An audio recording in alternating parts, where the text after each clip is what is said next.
네, 혼자 고민하지 마세요. 법의 도움이 절실한 여러분들을 위한 따뜻한 위로와 공감의 시간 법스타그램. 저는 진행을 맡은 조현민입니다.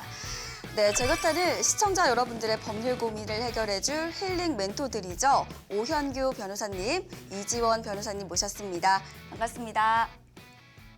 코로나19의 영향도 있고 또 점점 더워지는 날씨입니다. 그래서 그런지 요즘 들어서 스트레스가 쌓인다는 분들 참 많은데요.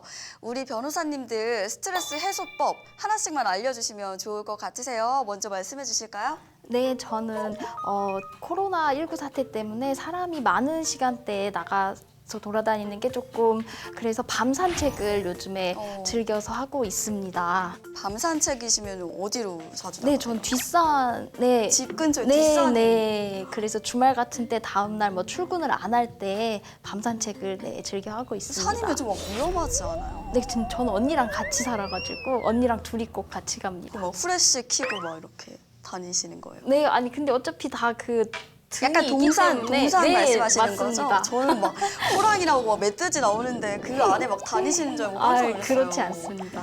네, 알겠습니다. 자, 이어서 우리 또 이지원 변호사님께도 여쭤볼게요. 어떻게 보내실까요? 네, 코로나 사태로 실내 운동이나 모임들도 굉장히 힘든 상태입니다.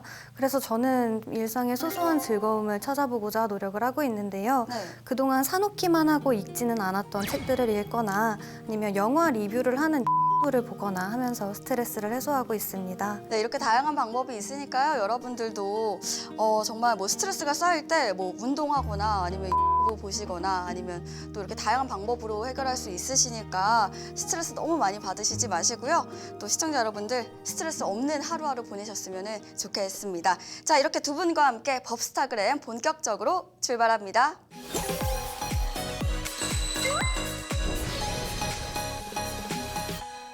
법률 인스타 상담소. 자, 전화와 SNS를 통해 접수된 시청자 여러분들의 실제 고민 상담을 해결해드리는 시간인데요. 오늘 접수된 사연 살펴보도록 하겠습니다. 사귀게 된 남자에게 제 돈으로 전세금 5,500만 원의 집을 구해줬습니다. 당시 계약서도 함께 작성했고요. 그 이후 몇 달을 만났는데 어느 날 이 사람이 헤어지자고 통보를 했습니다. 저는 집 문제도 있고 헤어지자는 이유에 대해 이해를 할 수가 없어서 무기라도 쥐고 있자는 생각에 전셋집에 들어가 계약서를 가지고 나왔는데요. 남자는 제 행동에 대해 화를 많이 냈습니다. 그래서 상대방에게 2천만 원, 저는 3,500만 원의 보증금을 나누고 깔끔하게 끝내자고 이야기를 했는데요. 다음 날 낮에 만나기로 했는데 남자는 나오지 않았습니다. 밤 9시경 전화를 해보니 보증금을 주겠다며 당장 집을 내놓으라고 해서 다음 날 그렇게 했습니다. 그런데 열흘 뒤 남자가 본인이 돈을 마련할 테니 집을 내놓지 말라고 하면서 방을 보여주지 않았다는 겁니다. 이런 식으로 하루하루 미루는 바람에 원래 작년 10월 초 계약 만료였는데 자동 계약 연장이 돼버려 아직도 돈을 받지 못하고 있습니다. 집주인은 경기도 안 좋고 방도 안 나가니 저보고 좀 기다려보라고 합니다. 저는 어떻게든 보증금을 받고 싶은데요. 제 돈을 돌려받을 수 있는 방법이 없을까요? 네, 상담 신청해주신 우리 시청자님, 마음이 정말 좋지 않으실 것 같으세요. 우리 변호사님들이 오늘도 해결 방안을 제시해 드릴 예정인데요.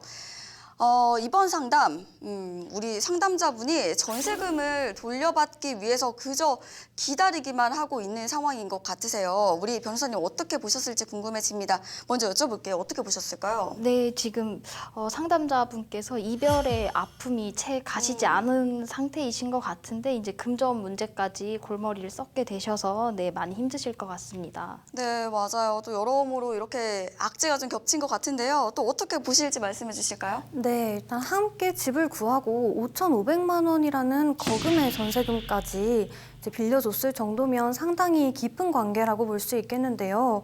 마음이 정말 안 좋으실 것 같습니다. 네, 전반적인 상황을 봤을 때 이 전세 계약서를 쓸 때 상담자와 또 남자친구 그리고 이 집주인이 함께 있었다고 하는데 상황을 미루어서 짐작을 했을 때 이 계약서를 남자의 이름으로 작성한 것처럼 보입니다. 이 집주인은 전세금이 이 상담자의 돈이라는 것을 알고 있을 가능성이 클 것 같은데요. 이 경우에 상담자가 권리를 행사할 수 있는 방법은 없을지 궁금해집니다. 어떻게 보실까요?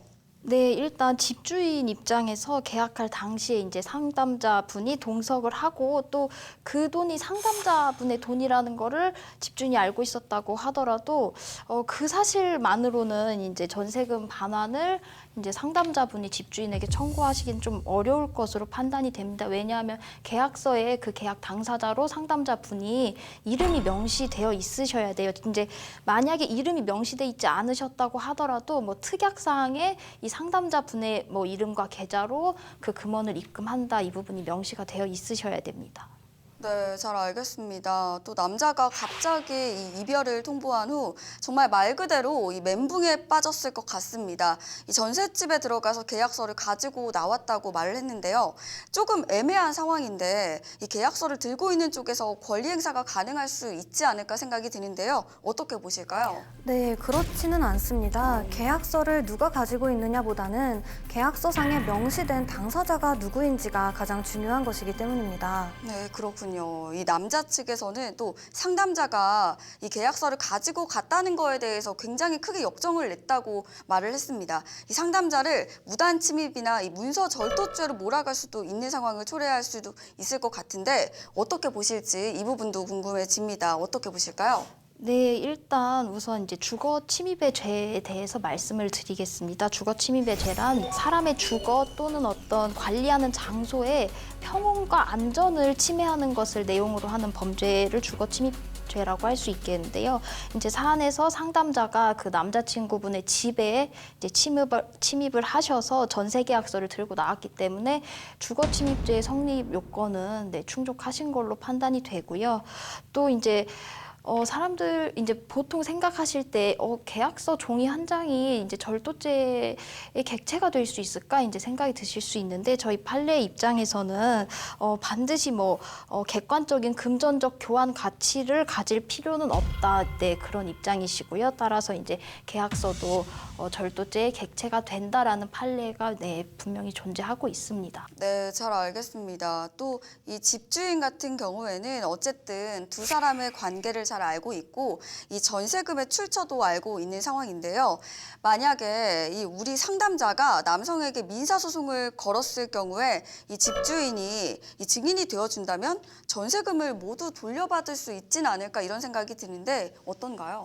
네, 앞서 말씀드렸던 것처럼 상담자분은 이 사건 전세 계약의 당사자가 아니시고요. 계약서에도 상담자에게 전세금을 반환한다 이런 특약이 없는 상황입니다. 이러한 경우에 상담자분이 돈을 돌려받으실 수 있는 가장 좋은 방법은 전세금의 반환을 청구하시는 게 아니라요. 전 남자친구를 상대로 대여금 반환 청구를 하는 것이 조금 더 실효성이 있어 보입니다.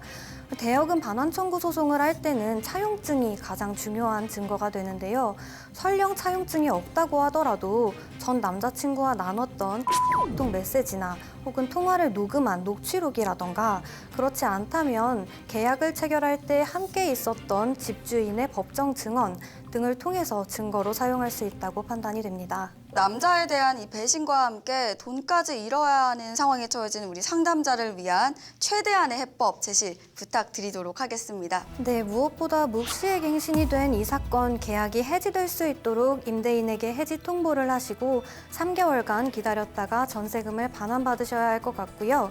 혹시 보증금을 돌려받지 못했는데 남자친구가 이사를 가야 할 상황이 생긴다면 임차권 등기명령 제도 등을 사용해 보시는 게 좋을 것 같습니다. 만약에 남자친구가 정말 이런 네. 말도 안 되는 일을 벌였어요. 그럼 어떻게 하실 거세요? 이 경우에는 사실 결혼까지 생각한 사이가 아닐까 싶기는 그쵸. 해요. 같이 집을 구했고 또 5,500만 원이라는 상당히 그쵸. 거액의 전세금을 구해줬을 정도면 이 정도는 파혼해야 되지 않을까요? 그쵸, 네. 아주. 정말, 네. 저였으면, 네. 자, 이상으로, 네. 법률 인스타 상담소 오늘 상담은 여기까지입니다.